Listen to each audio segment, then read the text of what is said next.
السلام عليكم ورحمة الله. قبل ما نبدأ عطر فمك بذكر الله والصلاة والسلام على رسول الله. أتمنى تدعموني وتشتركوا في القناة ليصلكم كل جديد. هي برسالة مهمة قوي.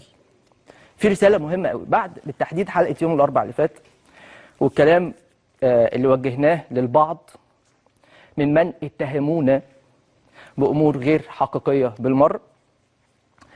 لكن أنا عايز أقول كلمة بس أو كلمتين، مش هاخد وقت بالمناسبة، يعني مش هاخد وقت خالص. يعني عايز أقول حاجة مهمة، إن يا جماعة في شعراية، عارف شعراية؟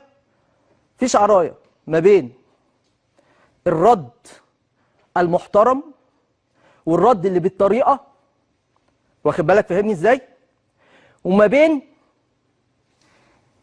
النزول لمستنقع من البذاءات. احنا عمرنا ما هننجر وهننزل للمستنقع ده، انسى. واخد بالك مني في الكلام ده؟ عمرنا كفريق عمل هنا من خلال قناة محترمة زي قناة النهار ما هننجر وهننزل لهذا الاسلوب من البذاءات. في البعض ممكن يكون ليه قيمة نرد عليه، مفيش مشكلة، ممكن يكون ليه قيمة فبالتالي نرد طالما اتهمنا باتهامات معينة، طبيعي ان احنا نرد.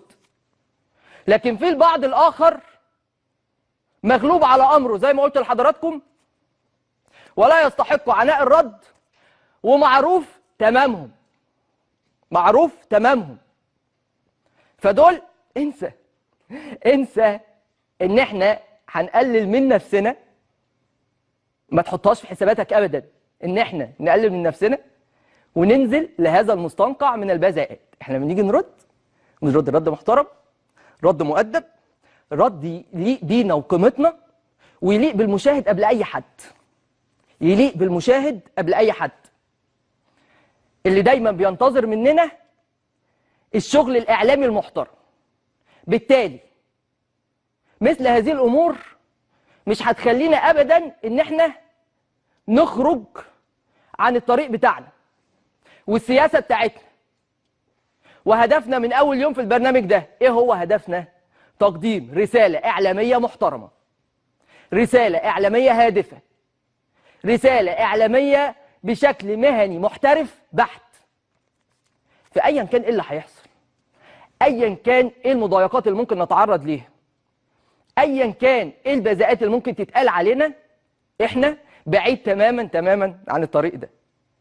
فلازم حضرتك كمشاهد محترم سواء اهلاوي او زملكاوي او اسماعيلاوي او بورسعيدي او اتحداوي او اي حد مختلف انتماءاته، حضرتك فوق راسنا من فوق. وهدفنا ان احنا نحترم حضرتك قبل اي حاجة تانية، وهدفنا ان احنا نقدم لك رسالة محترمة قبل اي شيء تاني، وهدفنا ان احنا نقوم بشغلنا وعملنا المهني اللي احنا بنستهدفه من اول يوم. واحنا حابين يا جماعه ان احنا نقدم اعلام مختلف، واحنا حابين يا جماعه ان احنا لما نيجي نتكلم في حاجه يكون البعض ما يكونش حاول ان هو يتطرق ليها. عشان كده ده غريب شويه على البعض، القليل بالمناسبه مش كتير. يعني في البعض القليل مش فاهم حته زي دي، مش متعود على كشف الحقائق في اي هيئه رياضيه بالمستندات، وده اللي عامل ازعاج كبير قوي عند البعض القليل ده. لحد هنا رسالتي خلصت، ودي الحاجه المهمه اللي حبيت ابتدي بيها حلقتنا النهارده.